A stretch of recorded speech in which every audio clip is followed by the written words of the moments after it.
स्वामी जी, क्योंकि आपने थायराइड का जिक्र किया है, तो ना सिर्फ भारत बल्कि पूरी दुनिया में थायराइड की जो परेशानी से जो लोग जूझ रहे हैं, करीब उनकी जो तादाद है वो 60% लोगों को फर्स्ट स्टेज में थायराइड के लक्षण और बीमारी की गंभीरता की समझ ही नहीं होती है। मैंने पूरी दुनिया में सोची है। और योगाभ्यास की शुरुआत तो आप करवा चुके हैं, लेकिन स्वामी जी आखिर समझे कैसे, परखे कैसे कि ये थायराइड हुआ है या फिर उसकी कगार पर हैं आप?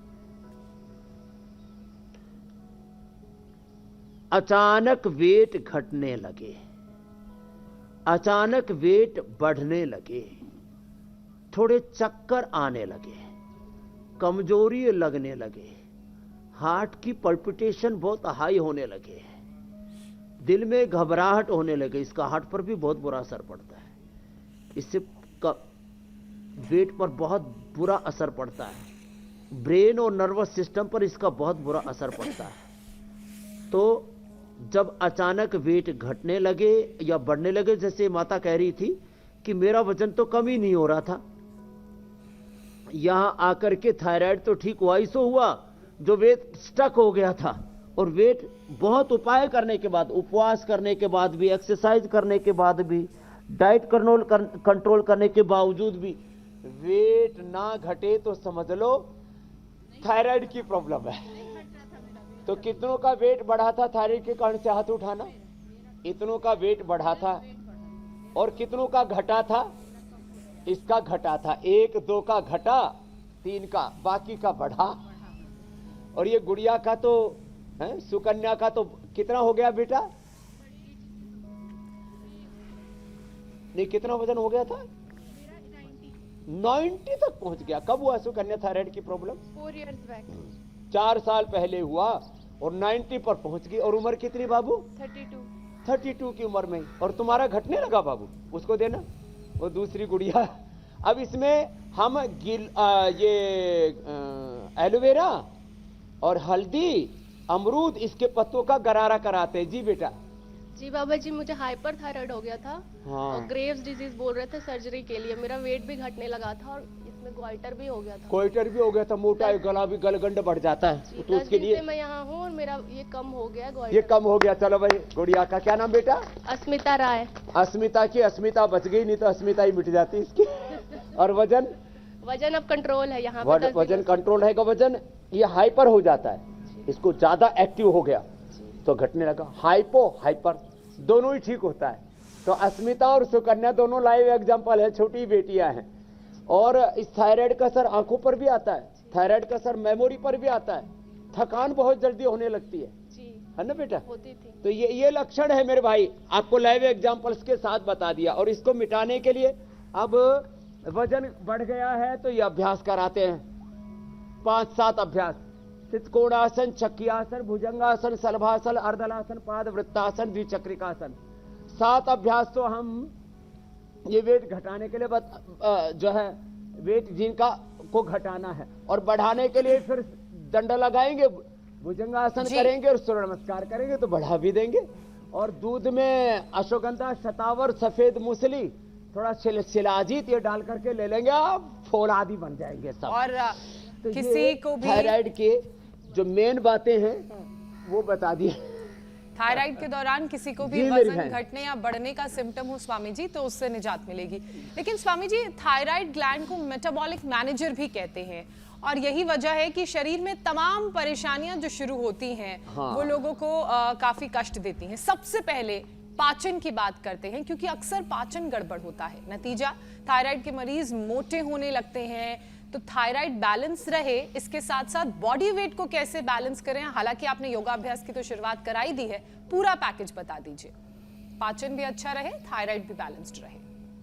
तो देखो, ये पहले तो थायराइड वालों का वेट घटाने के लिए दोनों पैरों से तो न कर पाएंगे, जो बहुत ठाड़े ठाड़े हो गए तो एक पैर से कर लें। अर्धलासन, ऐसे घुटना सीधा, पंजा तना हुआ, पूरे परफेक्शन के साथ। पाद वृत्तासन, ऐसे लंबे लंबे श्वासों के साथ। और फिर अश्वगंधा ले, मेदो हर वेट गो, गोधन अर्क का सेवन, अनाज, नमक, मीठा थोड़ा कम कर दें या बंदी कर दें, थोड़े दिन शाक सब्जियां, फल आदि का सेवन करें। उपवास बहुत जबरदस्त भूमिका निभाता है। उपवास एक्सेस वेट को खाता है, उपवास कैंसर को खाता है, उपवास सब रोगों को खाता है।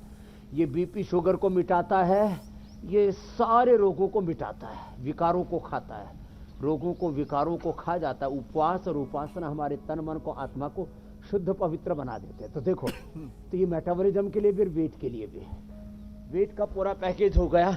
भुजंगासन ऐसे 25-50 100 बार, और ये सलभासन ऐसे।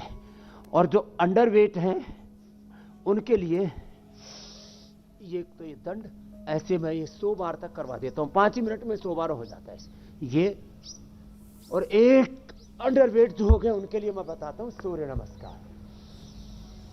ये 5 से 10 मिनट लगातार सूर्य नमस्कार करें ऐसे, और इससे पाचन भी अच्छा होगा और पूरा शरीर मजबूत होगा। रही बात अब पाचन की, तो पाचन को पूरा ले लेते हैं। देखो, पाचन के लिए हम 5 से 10 अभ्यास बताते हैं। एक तो मंडूकासन, ये पाचन के लिए, छोटी बड़ी आंतों के लिए, आमाशय के लिए, पक्वाशय के लिए, हमारे स्टमक के लिए, लार्ज और स्मॉल इंटेस्टाइन के लिए, लीवर स्प्लीन के लिए, साथ ही पेनक्रियाज के लिए, प्रोस्टेट के लिए, माता बहनों के यूट्रस ओवरी के लिए, जिनकी फिलिपियन ट्यूब बंद है, जिन पुरुषों को प्रोस्टेट की प्रॉब्लम है, जिनको स्पर्म ओवम पूरा नहीं बनता, उनके लिए भी अच्छा है। ये लंग हार्ट के लिए भी अच्छा है। पाचन तंत्र और प्रतिरक्षा तंत्र, इम्यूनिटी के लिए भी अच्छा है। इसलिए मंडूकासन हमारे डेली के अभ्यास में सम्मिलित है। मंडूकासन ऐसे मुट्ठियां बांध के ऐसे, ये पाचन तंत्र के लिए बहुत ही अच्छा है। खाली पेट लिवोग्रिट, खाने के बाद लीवामृत, और आंतों में सूजन हो तो पुनर्नवादि मंडूर पुनर्नवारिष्ट, भूख नहीं लग रही है तो कुमारियासव, द्राक्षासव, ये सब चीजें हम बताते हैं। अब लोगों को ना ऐसे ऐसे लीवर फेल हो रहे हैं, किडनी फेल हो रहे हैं, हार्ट फेल हो रहे हैं, लंग फेल हो रहे हैं, आंखों से दिखाई नहीं देता, कानों से सुनाई नहीं देता, शादी हो गई है, बच्चे नहीं हो रहे हैं।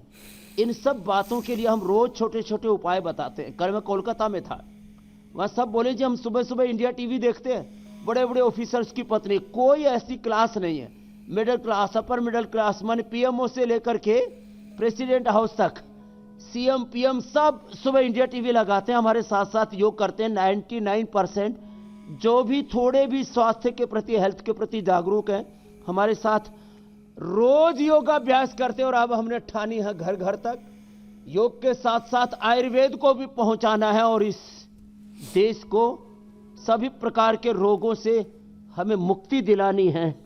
ये काम हम सुबह सुबह शुरू कर देते हैं। मंडूकासन 1 से 2 मिनट कपालभाति के साथ, जिनसे हो जाए, बन पाए तो ऐसे देखो पद्मासन में बैठ के, क्योंकि मुझे लग रहा है कि आप वो सारी आसन बता रहे हैं तो जिसके साथ मैं एक और टॉपिक जोड़ देता हूं, क्योंकि उससे लोगों को और फायदा होगा और आप भी आसानी से और समझा देंगे कि इसको भी कैसे हम दूर कर सकते हैं। एलोपैथी में थायराइड की परेशानी को लेकर हम कहते हैं कि मेटाबॉलिक डिसऑर्डर माना जाता है, तो आयुर्वेद में कब्ज दोष कहते हैं। योगाभ्यास के साथ साथ कब्ज दोष के पीछे के विज्ञान को भी जरा समझाइए स्वामी जी, ताकि लोग अपनी परेशानी को बेहतर ढंग से समझ लें और फिर योग के जरिए उपचार करते रहें। पूरा मेटाबॉलिज्म और ये कहते हैं बॉडी ऑर्डर में हो, डिसऑर्डर हो गए। अभी शरीर के वात पित्त कफ दोष संतुलित हैं और अब असंतुलित इम्बैलेंस हो गया है। इसके लिए जो कर सके तो बद्ध पद्मासन, उत्थित पद्मासन, मयूरासन, मयूरी आसन तो थोड़े से और ज्यादा चैलेंजिंग हो जाएंगे, लेकिन हो जाए तो बहुत अच्छी बात। ऐसे एक एक आसन को 10-20 सेकंड से शुरू करके 2 मिनट, 5 मिनट, लगातार 10 मिनट तक करवाते हैं हम, और लोगों के असाध्य रोगों को मिटाते हैं। तो ये बॉडी का मेटाबॉलिज्म या कफ दोष बोलो, ये क्या है? जब मंदाग्नि हो जाती है तो शरीर में वात भी बढ़ता है, कफ भी बढ़ता है, और गैस, एसिडिटी, पित्त बढ़ने का मतलब कोई उसका पाचन बहुत अच्छा, उसको भूख बहुत अच्छी लग रही है, ऐसा नहीं है। तो मूल कारण है, आयुर्वेद की चिकित्सा को मूलतः काय चिकित्सा कहते हैं। काय चिकित्सा माने अग्नि चिकित्सा। अग्नि क्या? सप्त धात्वाग्नि, पंचभूताग्नि, जठराग्नि, प्राण अग्नि, प्राण रूपी अग्नि से। एक तो बाहर की अग्नि है, ये बाहर की अग्नि इधर प्रज्वलित हो रही है, इधर सूर्य की अग्नि प्रज्वलित है सामने। सूर्याग्नि, प्राणाग्नि, जठराग्नि,